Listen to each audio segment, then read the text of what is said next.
함께 읽을 하나님의 말씀은 마가복음 6장 45절에서 52절입니다.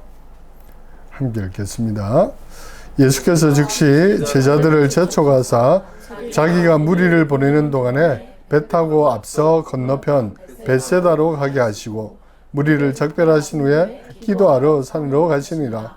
저물매 배는 바다 가운데 있고 예수께서는 홀로 무태에 계시다가 바람이 거스름으로 제자들이 힘겹게 노젓는 것을 보시고 밤 사경쯤에 바다 위로 걸어서 그들에게 오사 지나가려고 하시매 제자들이 그가 바다 위로 걸어오심을 보고 유령인가 하여 소리 지르니 그들이 다 예수를 보고 놀람이라. 이에 예수께서 곧 그들에게 말씀하여 이르시되 안심하라 내니 두려워하지 말라 하시고 배에 올라 그들에게 가시니 바람이 그치는지라. 제자들이 마음에 심히 놀라니 이는 그들이 그 떡 떼시던 일을 깨닫지 못하고 도리어 그 마음이 둔하여졌음이로라. 네, 얼마 전에 그 작고하신 피터 보거라는 유명한 종교 사회학자가 있어요.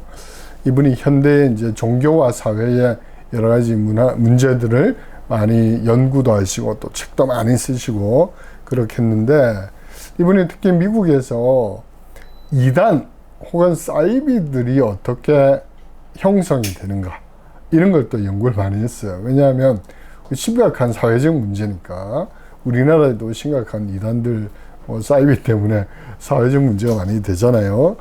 그래서 이분이 연구를 총정리해서 카리스마 이론 이런 걸로 정리를 했어요. 사실 카리스마란 말은 그리스 헬라어로 은사라는 거, 은사. 성령께서 주시는 은사, 카리스마 있다 이렇게 하잖아요. 그 어떤 사람에게 실제로 카리스마가 나타나는 거예요. 뭐 예언의 은사도 있고 병 고치는 은사도 있고 또 이런 다양한 은사들이 있죠. 실제로 성령께서 지금도 주십니다. 근데 어떤 사역자에게 좀 특별한 은사가 있을 수 있어요. 그 중에서 이제 치유, 병 고치는 거에 사람들은 많이 또 집중하니까 실제로 병 고치는 은사가 있을 수 있어요. 저도 경험했고 또 왼쪽 골반이 크게 다친 채로 군대도 갔고 그 이후에 진짜 기도하고 나는 지금도 기도로 하나님 고쳐주시다 생각해요. 통증이 사라졌고 한라산도 막 가고 이렇게 하잖아요. 성령께서 치료해 주십니다. 현대의학으로 이해할 수 없는 그런 부분이 분명히 있어요. 자, 그런데 문제는 어떤 분이 기도를 했는데 병이 나았어. 그럼 그걸로 끝나야 되는데 소문이 난단 말이야. 그리고 사람들이 몰려와요. 나도 고쳐주세요. 나도 고쳐주세요. 근데 병 고치는 건 누가 하는 거예요? 성령님께서 하시는 거예요. 근데 이 사역자는 마치 어느 시점에 자기가 고치는 것처럼 착각하게 돼요. 그리고 자기를 찾아오는 모든 사람을 고쳐줘야 되겠다는 부담감이 생겨요. 왜? 이미 자기는 치유의 은사가 있다고 본인도 그렇게 생각하고 또 자기를 찾아오는 사람을 실망시키면 안 되니까. 그리고 유명해지면 유명해질수록 그 은사가 사라졌다는 것을 만약에 알게 되면 본인의 유명세가 깎이게 되니까. 그래서 억지로 성령께서 은혜를 주시지 않았음에도 불구하고 고치려고 하죠. 근데 실제로는 또 안 고쳐질 수 있어요. 왜? 하나님 은혜 안 주시면 안 되는 거니까. 그러니까 어떻게 합니까? 화려한 조명을 설치하고 흰 옷을 입고 약간의 쇼맨십도 하고 억지로 막 집회를 하고 이런 현상이 벌어지게 되죠. 그러다가 그게 심화되면 이단이 되고 사이비가 되는 거예요. 여기서 핵심은 어떤 사람이 특히 목사가 설교를 잘한다. 혹은 기도의 은사가 있다. 지휘의 은사가 있다. 예언의 은사가 있다. 그거는 좋은 거예요. 성령께서 주시는 거죠. 문제는 그런 것들 사람들이 듣고 자꾸 찾아오고 몰려오고 유명해지게 될 때 하나님의 은사인 것을 망각하고 마치 본인의 능력으로 착각하게 되고 그것이 이단과 사이비로 갈 가능성이 크다 이런 거죠. 예수님은 없고 그 어떤 사역자가 주인공이 되고, 복음은 없고 치유 같은 행위만 있고, 그죠? 헌신은 없고 요구만 있는 비정상적 상태가 되는 것이죠. 그래서 오늘 예수님은 제자들을 재촉했어요. 어서 배 타고 바다 건너편으로 가라. 지난주에 어떤 사건이 있었어요? 오병이어의 사건이 있었어요. 물고기 2마리와 떡 5개로 5,000명이 넘는 놀라운 사람이 먹는 진짜 전무후무한, 그죠? 이제까지 경험하지 못한 놀라운 기적을 사람들이 체험을 했어요. 얼마나 제자들이 흥분했겠어요. 지금 자기들 앞에서 막 놀라운 일이 벌어진 거야. 그리고 사람들도 그 떡과 물고기 생선을 먹으면서 얼마나 놀랐겠어요. 요즘 같으면 뭐 셀카 찍고 유튜브 생중계하고 막 난리가 났겠죠. 요한복음은 동일한 사건을 이렇게 기록해요. 그 사람들이 예수께서 행하신 이 표적을 보고 말하되 이는 참으로 세상에 오실 그 선지자라 하더라. 그러므로 예수께서 그들이 와서 자기를 억지로 붙들어 임금으로 삼으려는 줄을 아시고 다시 혼자 산으로 떠나가셨다. 기록해. 사람들이 놀랐어요. 막 떡을 먹었어. 그러니까 이분이야말로 참 선지자다. 우리가 기다려온 메시아다 하면서 예수님을 뭘로 삼으려고 했다는 거예요? 임금으로, 왕으로. 그죠? 그랬더니 예수님은 혼자 산으로 떠나갔다는 거예요. 예수님은 지금 제자들이 극도로 흥분한 상태에 있는 걸 아셨어요. 그리고 제자들은 예수님을 왕으로 취하려고 하겠죠. 또 그렇게 되면 본인들도 한자리 하겠죠. 예수님이 이거 아셨어. 그래서 사전에 차단하시면서 재촉해서 빨리 무리가 없는 건너편으로 가라. 그죠? 그리고 예수님도 어떻게 해요? 제자들을 보내고 난 다음에 사람들도 마을로 돌려보냈다고 본문이 말해요. 여러분들도 집으로 돌아갔어요. 그죠? 그리고 혼자 산에 올라가셔서 기도하셨다. 예수님 뭘 기도하셨겠어요? 이 엄청난 무리가 환호하는 것으로부터 이걸 극복하게 해달라고 기도하셨겠죠. 이런 인기, 사람들이 요구하는 메시아, 유명세, 이런 것들이 나의 사명이 아니라는 것을 하나님 앞에 간절히 기도했겠죠. 왜냐하면 마태복음에 보면 예수님이 사역을 시작하기 전에 광야에서 40일 동안 금식하시고 기도하시고 난 다음에 사탄이 와서 뭐라고 그래요? 내가 나에게 전하면 이 모든 권세를 내가 주겠다. 또 너 이 능력 있지 않느냐? 이 돌 가지고 떡을 만들어서 사람들에게 나눠줘라. 그러면 사람들이 너를 왕으로 인정할 거다. 이런 거잖아. 그러니까 예수님은 그 사단의 전략, 사단의 의도를 아셨던 거예요. 그래서 그렇게 무너지지 않기 위해서 예수님은 기도하셨다. 또 심지어는 마태복음 16장 본문에 보면 베드로가 예수님 보고 예수님이 나는 십자가를 져야 된다, 고난을 받아야 된다 하니까 그리 마옵소서. 안 됩니다, 예수님. 그렇게 하면 안 됩니다. 했을 때에 뭐라고 하셨어요? 사탄아, 물러가라. 너는 하나님의 일을 생각하지 않고 사람의 일을 생각하는구나. 하나님이 원하시는 메시아는 그런 게 아니야. 십자가를 지고 고난을 받고 그렇게 죽는 것이 내가 온 목적이야. 그거를 못하게 하는 것은 사탄이야. 그러니까 사탄아 물러가라 그랬어. 예수님은 제자들을 빨리 재촉해서 보냈어요. 그리고 무리들도 돌려보냈어요. 그리고는 기도하러 산으로 올라가셨습니다. 오늘날 많은 사람들이 유명해지려고 하죠. 뭐 나도 마찬가지예요. 유명해지고 싶어요. 솔직한 마음이, 그죠? 더 영향력 있고 더 사람들에게 인정받는 그런 사역자가 되고 싶은 것은 인지상정이에요. 근데 문제는 그렇게 유명해지고 난 다음에 과연 제대로 된 영성을 소유할 수 있는가 하는 거예요.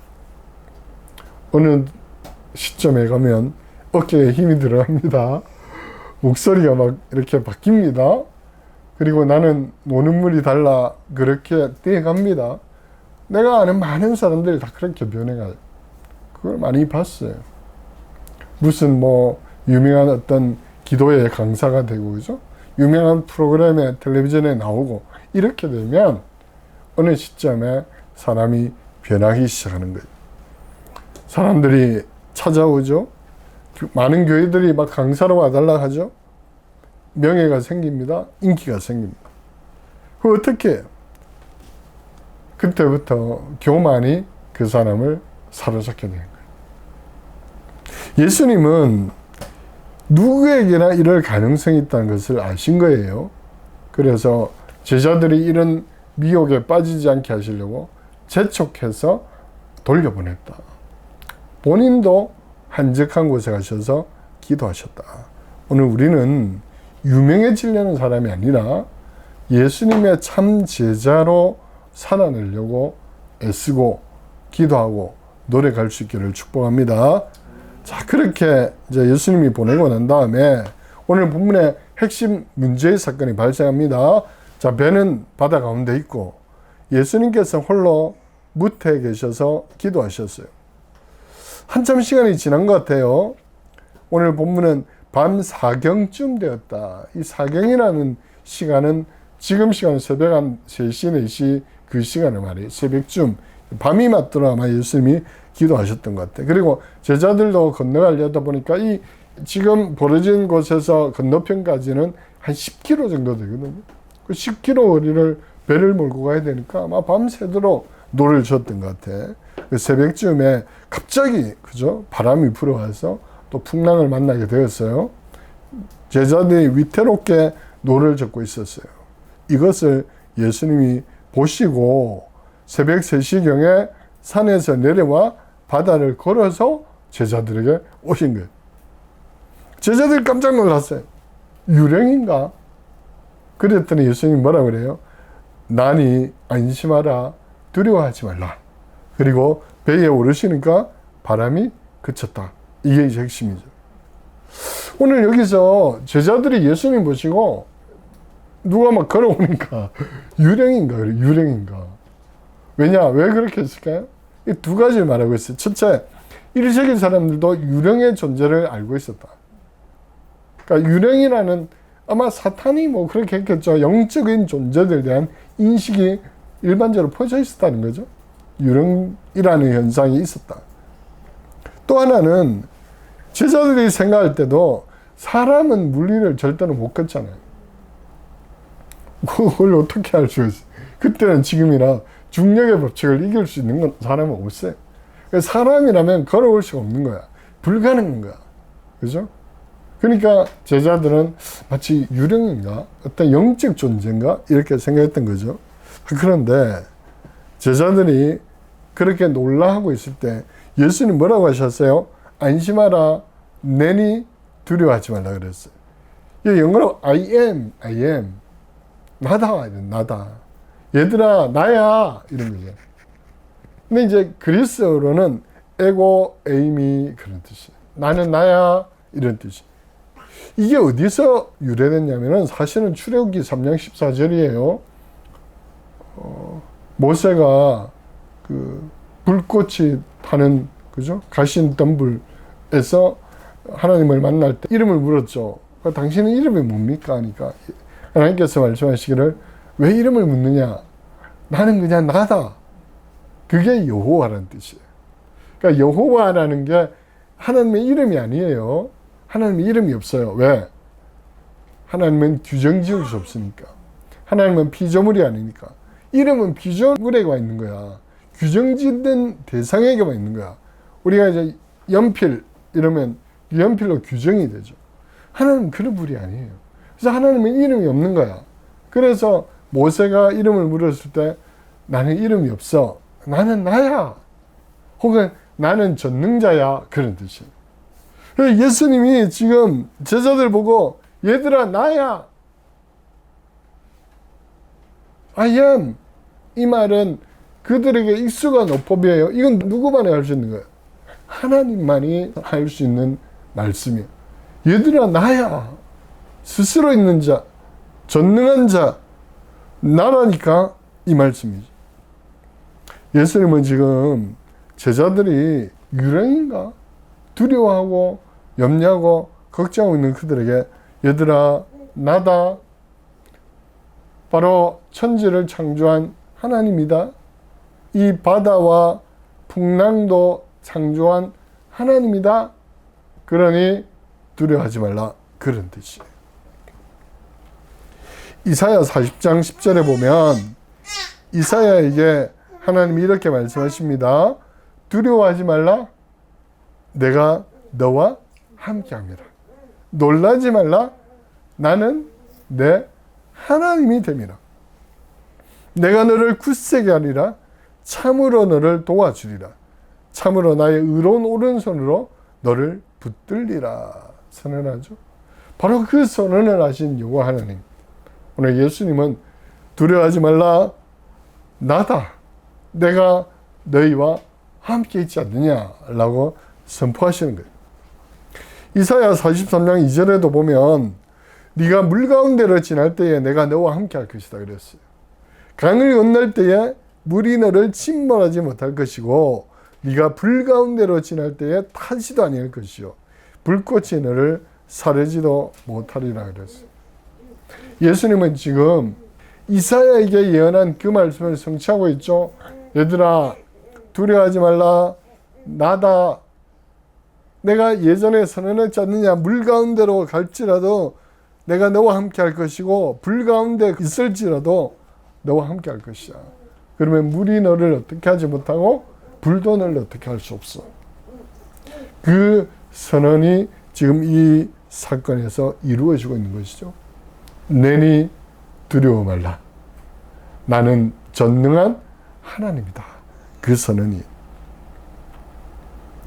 오늘 이 본문에서 우리가 주목해야 될 것은 제자들이 막 풍랑 가운데서 고생하고 노를 젓고 막 위기에 처했을 때에 본문이 뭐라고 그래요? 예수님께서 이를 지켜보셨다.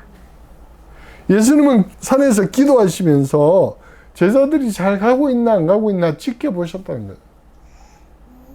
그리고 제자들이 위기에 처했을 때 직접 제자들에게 오셨다. 이게 중요하죠. 예수님은 우리를 지켜보고 계시는 분이에요.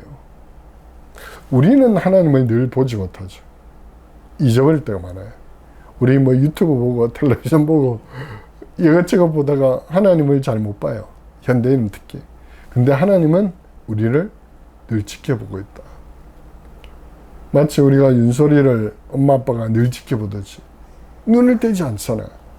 애기가 위험해질까봐 혹은 넘어질까봐 혹은 잘못된 거 만질까봐 늘 지켜보고 있잖아. 마찬가지로 하나님은 하나님의 자녀인 우리를 지켜보고 있다. 그리고 위기에 처했을 때, 어려움이 있을 때 우리에게 찾아오셔서 구해 주신다. 이걸 믿으시길 바랍니다. 이사야 49장 15절 16절에 이렇게 약속합니다. 여인이 어찌 그 젖먹는 자식을 잊겠으며, 그죠? 자기 태에서 난 아들을 긍휼히 여기지 않겠느냐. 그들은 혹시 잊을지라도 나는 너를 잊지 아니할 것이다. 내가 너를 내 손바닥에 새겼고 너의 성벽이 항상 내 앞에 있다. 엄마가 아이를 어찌 잊겠느냐. 근데 혹시 잊을 수도 있지 않느냐. 사람이니까. 그러나 나는 너를 잊지 않겠다. 너를 주목할 것이다. 너를 지켜보고 있다. 내가 너를 내 손바닥에 새겼다. 이 약속의 말씀을 꼭 믿으시길 바랍니다.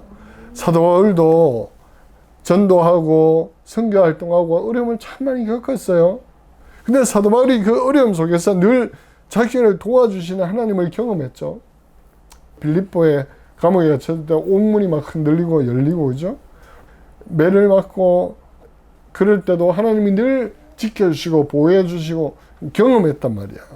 그렇기 때문에 사도 바울은 고린도 교회의 성도들에게 이렇게 말씀을 전하고 있어요.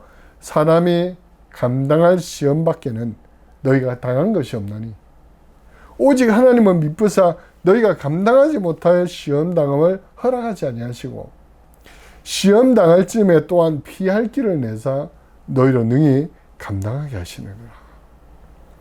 또한 고린도 후서 4장 8절 이하에도 우리가 사방으로 우겨쌈을 당하여도 쌓이지 아니하고 답답한 일을 당하여도 낙심하지 아니하며 박해를 받아도 버림받지 아니하고 거꾸러뜨림을 당해도 망하지 아니하고 우리가 항상 예수의 죽음을 몸에 짊어지면 예수의 생명이 우리 몸에 나타나게 하려 함이라. 오늘 이 말씀을 우리가 믿으시길 바랍니다. 어려운 일 당할 수 있습니다. 답답한 일 당할 수 있어요. 근데 우리는 낙심하지 않아요. 왜? 하나님이 우리와 함께 계시고 또 우리의 능히 이기게 하시고 그 어려움을 통해서 예수님의 능력을 하나님이 우리를 채워주시는 분임을 우리의 보호자 되신다는 것을 경험할 수 있기 때문에 그 하나님을 경험하고 믿기를 축복합니다. 자, 마지막으로 오늘 본문에 좀 약간은 의아한 일반적이지 않은 표현이 하나 있습니다. 바다 위로 걸어서 그들에게 오사 지나가려고 하시네, 이런 표현이에요. 왜 예수님이 지나가려고 했을까? 그냥 배에 올라가시면 되는데 지나가려고 하셨다, 이런 표현이 있어요. 그 예수님이 이들을 구하시지 않으려고 온 건가? 혹은 뭐 무시하고 그냥 지나가려고 하셨던가? 왜 지나가려고 하시네 이렇게 됐을까? 그러면 우리는 또 찾아봐야 돼. 그래서 지나가려고 하신다는 표현이 다른 성경 어디에 있는가 제가 몇 군데 찾아봤어요. 먼저 출애굽기 33장에 나옵니다. 여호와께서 이르시되 내가 내 모든 선한 것을 내 앞으로 지나가게 하고 여호와의 이름을 내 앞에 선포하리라. 지나가게 하고요. 출애굽기 33장 21절 이하에도 보면 여호와께서 또 이르시기를 보라 내 곁에 한 장소가 있으니 너는 그 반석 위에 서라. 내 영광이 지나갈 때에 내가 너를 반석 틈에 두고 내가 지나가도록 내 손으로 너를 덮었다가 손을 거두리니 내가 내 등을 볼 것이요 얼굴은 보지 못하리라. 또 34장 6절에 여호와께서 그의 앞으로 지나시며 선포하시되 여호와라 여호와라 자비롭고 은혜롭고 노하기를 더디하고 인자와 진실이 많은 하나님이라 이렇게. 그래서 이 본문에 지나간다는 표현이 4번이나 나와요. 그래서 모세가 하나님에게 하나님 얼굴을 보여주십시오. 하나님 경험하게 해주십시오 했더니 그래 그렇게 해줄게. 하지만 너 나를 직접 보면 안 돼. 그래서 내가 너 앞으로 지나갈게. 그러니까 지나가는 것을 너가 경험할 것이야.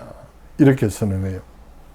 그래서 지나간다는 뜻은 하나님이 그들 가운데 임재하신다는 다른 표현이다 하는 것을 알 수가 있어. 오늘 이 마가복음 본문에 지나간다는 단어가 파레르코마이라는 뜻인데 출애굽기 33장에 동일하게 나오는 이것을 헬라어로 번역한 70인용 성경에 보면 파레르코마이 같은 단어를 썼어요. 지나간다. 그래서 이 뜻은 곧 모세에게 나타나신 하나님이 지금 이분이시다. 그런 뜻이. 제자들 앞을 지나가려고 하시는 이분이 바로 모세에게 나타난 이스라엘의 하나님이다. 이걸 강조하기 위해서 마가는 지나가려고 하셨다. 이렇게 표현한 거예요. 욥기에도 동일한 구절이 나옵니다. 욥기 9장 8절에 보니까 그가 홀로 하늘을 펴시고 바다 물결을 밟으시며 이 단어가 아까 말한 파레르코마이 지나간다 그런 뜻이. 하나님은 바다 물결을 밟으며 지나가시는 분이다. 욥이 그렇게 쓰는. 그래서 바다를 건너서 그 물결을 밟으면서 가시는 분, 이 지나가신다는 말은 밟으며 가신다 그런 뜻이에요. 누구란 거예요? 하나님이다 그런 뜻이에요. 그리고 욥기 9장 11절에 욥이 이렇게 선언합니다. 그가 내 앞으로 지나가나 내가 보지 못하고 그가 내 앞에서 움직이시나 내가 깨닫지 못하겠구나. 하나님은 어떤 분이는가? 우리 앞을 지나가시는 분. 특히 욥의 고백에 하면 바다를 물결을 밟으며 가시는 분. 그래서 오늘 이 예수님이 제자들을 지나가려고 한 이분은 모세에게 나타난 그 하나님이고 욥이 고백한 그 하나님이다 하는 것을 알리기 위해서 동일한 단어를 쓰신 거예요. 지나가려고 했다. 제자들이 마가복음 4장 41절 이하에 보면 이미 풍랑 가운데서 예수님이 잠잠하게 사건을 경험했잖아요. 거라사로 갈 때요. 그죠? 그때는 예수님이 함께 계셨거든요. 배 안에 주무셨잖아요. 뭐 풍랑이 있고 할 때 예수님이 왜 두려워하느냐, 왜 믿음이 없느냐 하고 바람과 바다를 꾸짖으시며 잠잠하게 됐어요. 이미 경험했어.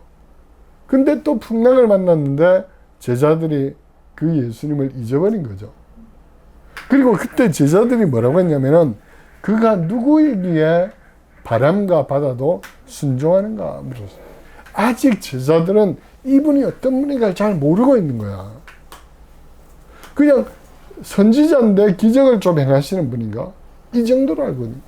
그래서 예수님은 이 사건에서 아예 작정하시고 내가 너희와 함께 있지 않았지만 너희를 돌보고 너희를 지켜보고 또 출애굽기와 욥기 등에서 나온 지나가는 하나님으로 내가 너희에게 임하고 있다.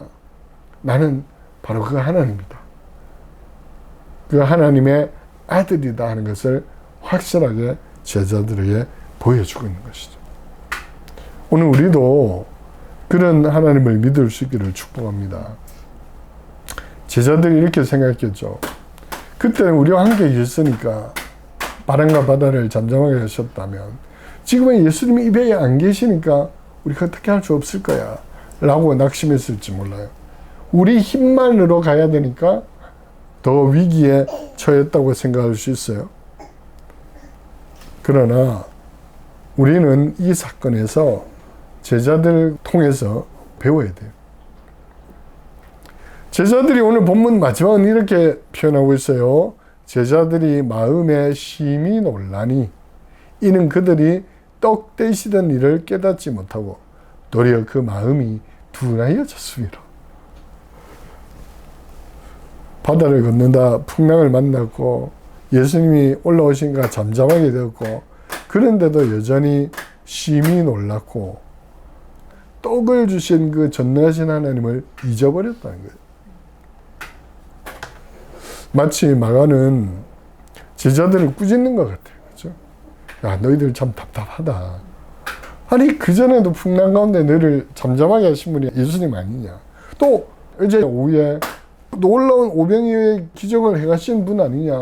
그런 이 풍랑 가운데 너희를 지켜주시지 않겠느냐. 근데 왜 걱정하고 또 염려하고 그렇게 하느냐. 믿음이 그렇게 없느냐? 라고 마치 나무라는 듯이 적고 있어요. 근데 오늘 이 모습을 보면서 나는 어디서 많이 본 듯한 장면이다. 데자뷰 같다 이런 생각이 들었어요. 왜?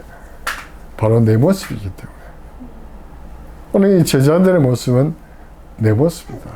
우리 모습이다. 오병이어의 기적을 경험했지만 풍랑 앞에서도 소심해지고 약해지고 믿음이 없어지고 마음이 둔해지고 잊어버리고 일종의 영적 망각 증세이죠. 우리도 살면서 하나님 인도해 주신 거 많이 경험합니다. 그죠? 기도했는데 응답받기도 하고 어려운 일이 있었을 때 하나님 도와주신 것도 체험합니다. 근데 또 다른 어려움이 있으면 또 걱정하고 또 염려하고 하나님 은혜를 금세금세 잊어버려요.